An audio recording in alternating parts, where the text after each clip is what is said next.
How many knows Brother Bowen from down there? Brother Bowen? And he was present.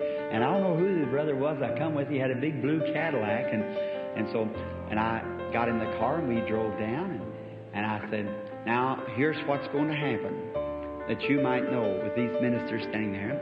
I said, now, on the road going up the street, we're going to be a lady cross the street with two little children with little checkered dresses on with their little hair, what did you call it, swept up or whatever, up like that in the back, and tied on top.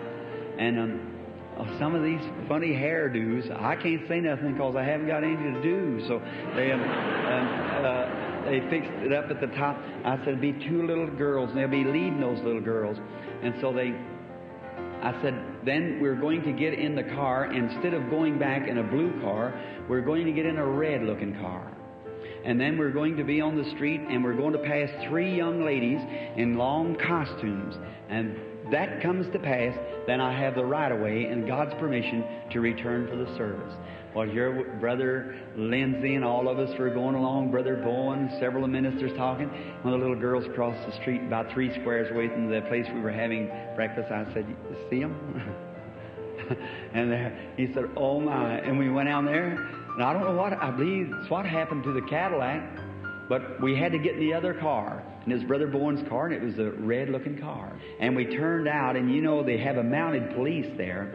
And we were supposed to turn left coming out of the lot. Instead of going left, Brother Bowen, raised there in the city, turned right, the wrong way on a one-way street. And a big Irish cop over there on a horse. Oh my, he caught him. And I mean, he really told him. We was all sitting there, and he said, well, you're from the city here, so there's no excuse for you. Brother Bowen said, that's right, sir. That's right. Was telling him how sorry he was. He said, we're ministers. He didn't care what we was. He was just tearing him up. And we sat there about 3 minutes, and that cop just go to tear him up. And just then, coming from around the corner, stepped across the street, come the three young ladies with the costumes on. We had to. He had to hold us that long to bring it to pass. See? When I passed by, I punched Brother Bowen. I said, look, brother, and there they are. And everybody said, praise the Lord, praise the Lord. And that cop said, you crazy people, get away from here.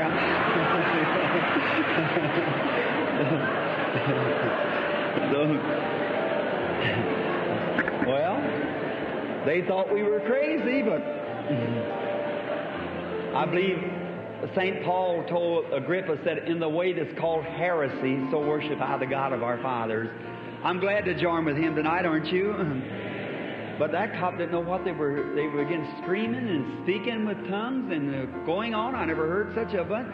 Because there come the three young ladies with them long after supper or some kind of a costume, dinner, I believe you call it up here, excuse me. Down south, I can't get this fixed up. When I come up here, they have dinner about 5 o'clock. We have dinner at 12 o'clock down here. This is supper. And they call that, I think I missed the meal through the day. So anyhow, just whatever, it's all right. And they passed by with those long gowns on, and there they went. And I said, now we will return. And that time when we returned, there was as many as 3 times what was in the tent there that night. See, he just approved. But see how God will do. How that cop, how Brother Bowen lived there in the city. How many's heard that? Them testified the tent that night. There they are. All right. And Brother Bowen happened to be here. That he might even be here. Some of them ministers there. If it is, why, I wouldn't know. And anyhow, those things that just happen daily.